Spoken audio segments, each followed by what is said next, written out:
Hello everyone, welcome back to our YouTube channel English honours hub. I hope आप सब ठीक हैं। तो आज की वीडियो के अंदर हम करने वाले हैं सेम 5 का DSE 3 में पोएम द हॉलो मैन, जिसको लिखा है T.S. इलियट ने।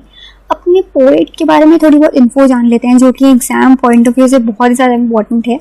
तो बेसिकली जो T.S. इलियट थे वो मोस्ट इन्फ्लुएंशियल पोएट थे 20th सेंचुरी के। इनको जाना जाता है इनके इनोवेटिव यूज़ ऑफ लैंग्वेज के लिए, इमेजेस डालते हैं अपनी पोएम्स में। इनका मोस्ट फेमस वर्क है द वेस्टलैंड, और इनका मोस्ट फेमस ऐसे है the tradition and the individual talent.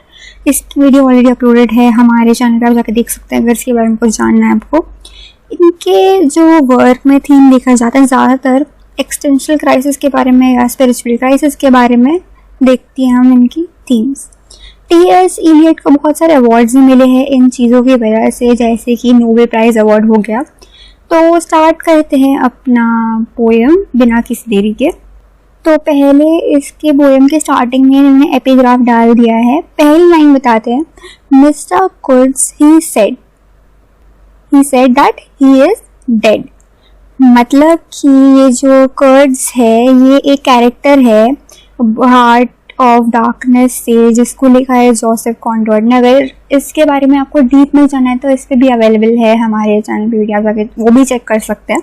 तो बेसिकली इन शॉर्ट मैं बताती हूँ, ये कैरेक्टर था जो हार्टलेस था, इमोशनलेस था, लोगों के बारे में केयर नहीं करता और एक्सप्लॉइट करता था। नेक्स्ट लाइन है, a penny for the old guy. तो ये ओल्ड गाय कौन था? ये गाय एक फॉर था जो ब्लू अप करने की कोशिश कर रहा था ब्रिटिश पार्लियामेंट में, और बट नहीं कर पाया, इसलिए 5 नवंबर को सेलिब्रेट करते हैं कि वो नहीं कर पाया इतनी कोशिशों के बाद भी। बेसिकली ये ओल्ड था, इसलिए पैसों की ज़रूरत थी, इसलिए ऐसा कर दिया। तो ये दोनों एपिग्राफ इसलिए दिए गए हैं क्योंकि बताना चाहते हैं कि ये दोनों ही अंदर से खाली थे, इनमें कोई इमोशंस नहीं थे, और इसके बारे में हम कहीं ना कहीं और पूरी पोएम में पढ़ने वाले हैं, देखने वाले, पढ़ने वाले, सब करने वाले हैं इसी के अराउंड, इसी हॉलो थीम के अराउंड। तो स्टार्ट करते हैं पहली कुछ लाइन से। तो पार्ट 1 से स्टार्ट करते हैं। तो स्टार्टिंग में बोलते हैं, we are the hollow man, we are stuff man living together, head piece filled with straw alas. तो बोलते हैं हम खाली लोग हैं, दिमाग से बिल्कुल खाली हैं हम, हमारे अंदर भूसा भरा हुआ है, एक दूसरे की तरफ गिरे हुए हैं और कुछ नहीं, हमारे दिमाग में बेकार चीज़ें भरी हुई हैं, कुछ अच्छा नहीं है। एलिस मतलब एक गहरी सोच में जाके बोल रहे हैं, देखो क्या हो गया है हमारी दुनिया का हाल।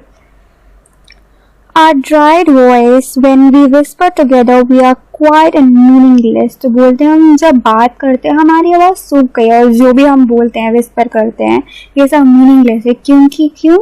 क्योंकि हमारे दिमाग में भूसा भरा हुआ है, कुछ मीनिंगलेस हम बोल नहीं पा रहे हैं।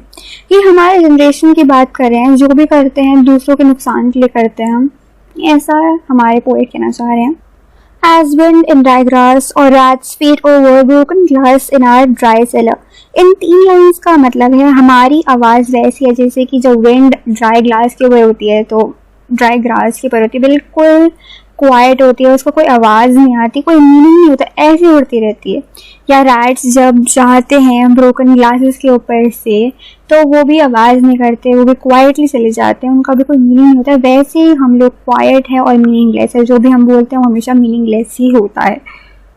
आगे देखते हैं, आगे लाइन्स में हमारे पोएट क्या बोलते हैं, shape without form, shade without colour, paralysed force, gestures without motion, those who crossed with direct eyes to death's other kingdom। तो बोलते हैं हमारी शेप है बट उसका कोई आकार अच्छा नहीं है, हमारा शेड है बट हमारे कोई शैडो नहीं है सही, हम में अंदर ताकत है बट यूज़ नहीं करना चाहते, हम मोशन कर सकते बट अभी भी हम कोई गहरी सोच में पड़े हुए हैं। जिन लोगों ने क्रॉस कर लिया है और चले गए हैं डेथ, मतलब जिनकी डेथ हो गई है, वो लोग देखते हैं गॉड्स की आइज़ में और फिर वहाँ पे चले जाते हैं। मतलब ये दुनिया जिन लोगों ने पार करी है उनसे हमारे पोएट कुछ कहना चाहते हैं।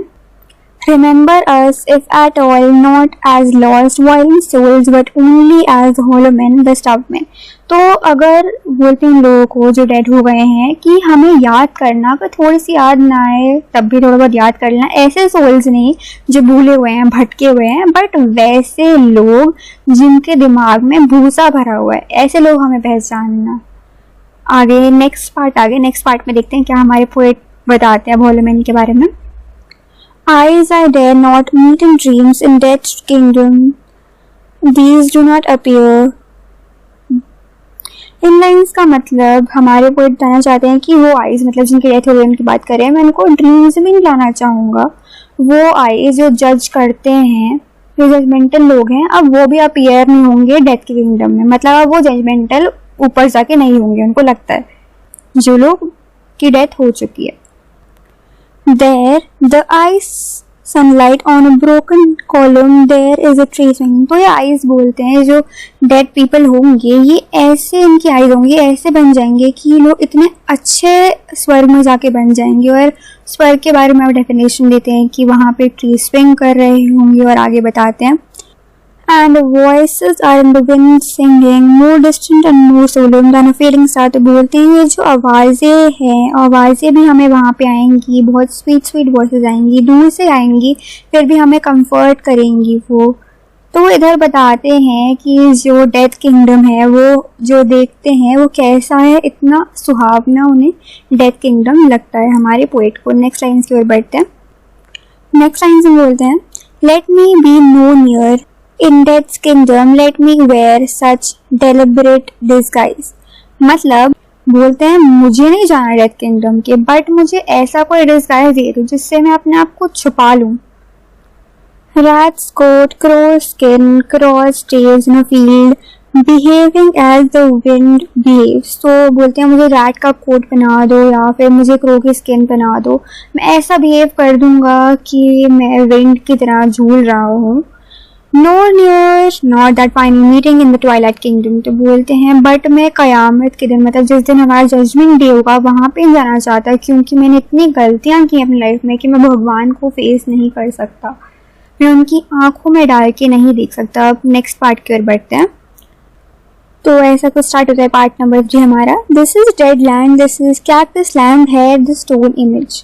मतलब कि ये ऐसा लैंड है जहाँ पे कोई नहीं है, कुछ नहीं है, यहाँ पे कैक्टस ही कैक्टस है और यहाँ पे पत्थर की मूर्तियाँ पड़ी हुई हैं। यहाँ पे ज़्यादातर जहाँ पे देखते हैं ऐसा है। I had they received the supplication of dead man's hand under the twinkle of a fading star। तो ये 3 लाइन का मतलब है कि ये लोग प्रे उन्हें करते हैं जिनकी डेथ हो गई हो, उन लोगों को प्रे करते हैं, उनको बोलते हैं आशीर्वाद दो हम जिससे आगे बढ़ सके, और वो भी अंडर एक फेडिंग स्टार के नीचे डेड लोगों से बोलते हैं कि प्लीज हमें ब्लेसिंग्स दो। नेक्स्ट लाइन की ओर बढ़ते हैं हम। Is it like in death other kingdom walking alone at the hour when we are trembling with tenderness। मतलब बोलते हैं कि क्या जो डेथ का किंगडम है वहाँ पे भी ऐसा होता है कि लोग हॉलो मैन होते हैं, अकेले होते हैं, उनका कोई नहीं होता, या फिर lips at kiss form prayer to broken stone, या फिर वहाँ पे ऐसे लोग होते हैं जो कि डेड मैन को पूज रहे हो या फिर अपनी दुनिया में मगन हो, बिना सोच समझे चीजें कर रहे हो। वहाँ पे भी कैसे लोग हैं वो बोलते हैं। अब हमारा नेक्स्ट पार्ट आ गया। तो ये पार्ट ऐसे स्टार्ट होता है कि the eyes are not here, there are no eyes है। तो बोलते हैं ना यहाँ पे गॉड है, ना यहाँ पे डेड मैन, यहाँ पे किसी की आंखें ही नहीं है, यहाँ पे सब आंखों के बिना ही है यहाँ पे। In this valley of dying stars, in the hollow valley, the broken jaw of our lost kingdom। तो बेसिकली जो लाइन्स थी ये कंपेयर की जा रही है फर्स्ट वर्ल्ड वॉर से, कि कोई किसी का केयर नहीं करता था, लोगों ने बिना ह्यूमैनिटी के लोगों को मारा पीटा, बिना किसी की केयर करे वॉर कर दी, इनोसेंट लोगों की लाइव्स गई इस वर्ल्ड वॉर में। और बोलते हैं ये जो हमारा साम्राज्य था जो बहुत अच्छा था, अब यहाँ पे कोई किसी के लिए कुछ नहीं सोचता, सब अंधे हो गए हैं ग्रीड से, सब हॉलो हो गए हैं दिमाग से।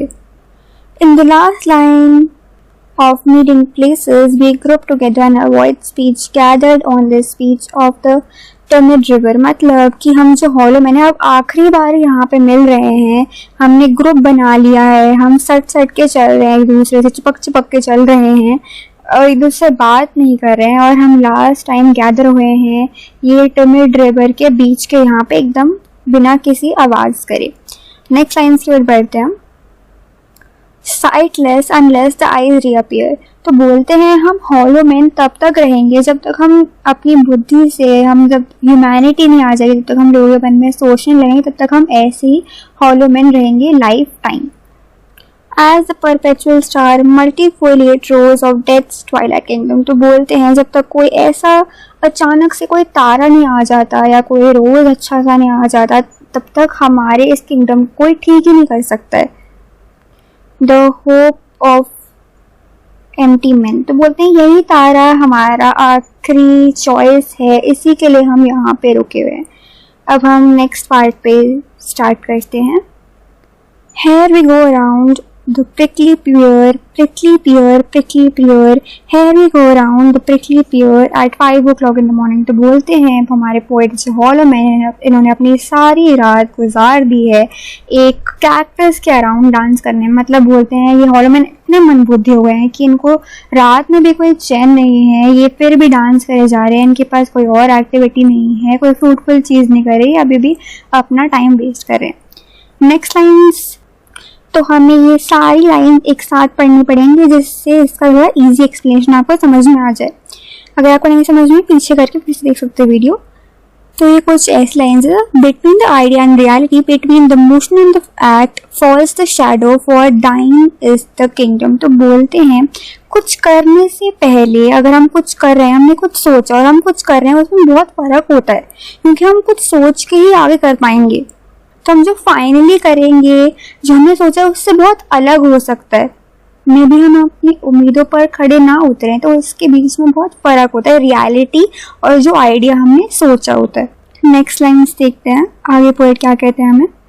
Between the conception and the creation, between the emotion and the response, falls the shadow, life is very long. तो हम कुछ सोचते हैं फिर उसको बनाते हैं, तो उसमें भी बहुत फ़र्क डालते हैं। हम कुछ एक्सपीरियंस करते हैं फिर उस पर बहुत रिस्पॉन्ड करते हैं, उसमें बहुत डिफरेंस आ जाता है।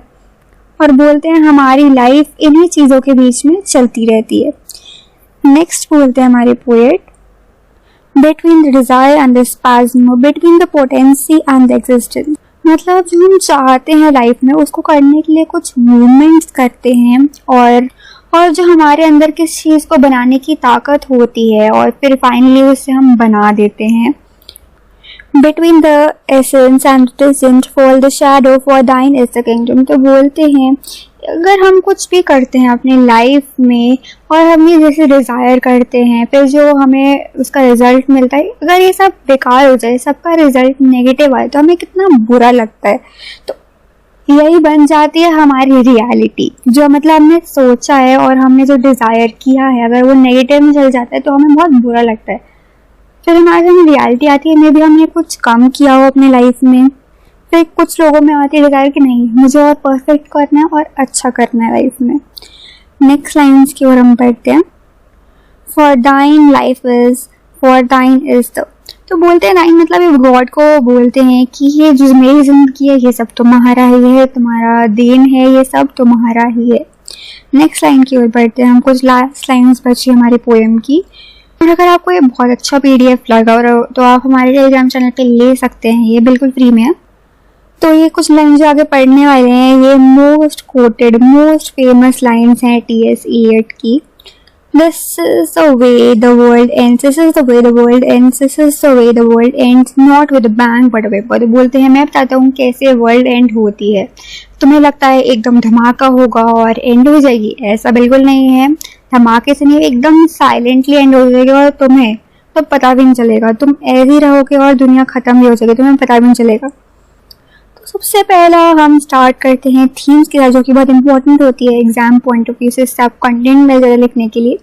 तो पहली थीम है स्पिरिचुअल डेसोलेशन। मतलब कि स्पिरिचुअली भी लोग हॉलो हो गए हैं, उनकी स्पिरिट हॉलो हो गई है, मतलब उनमें ह्यूमैनिटी चली गई है। डेथ एंड डीके, मतलब अकॉर्डिंग टू पोएट लास्ट में सुन लाइन बोल, this is the way the world and not with a bang but a Whymper. बोलते हैं मतलब कि एक ना एक दिन डेथ आने वाली है हमारी, मतलब इनएविटेबल है हम सब। और same the collapse of civilisation, मतलब एक दिन हम सब कोलैप्स होने वाले हैं, हमारे हॉलो नेचर की वजह से। और यहाँ पे हमारी पोएम खत्म होती है। और यहाँ तक देखी है तो लाइक शेयर कमेंट सब्सक्राइब करते हुए जाना है ना। वो आपको अच्छे समझ में एकदम आया हो, कुछ समझ नहीं आया तो आप बैक करके देख सकते हो, कोई भी लाइन अगर ठीक से समझ ना आई हो तो। और ये आपको एज जस्ट PDF मिल जाएगा हमारे टेलीग्राम चैनल पे, जिसका लिंक डिस्क्रिप्शन में दिया हुआ है, यहाँ पे देख सकते हो। And till the next watching, bye bye and take care. खत्म, bye bye, tata, good bye.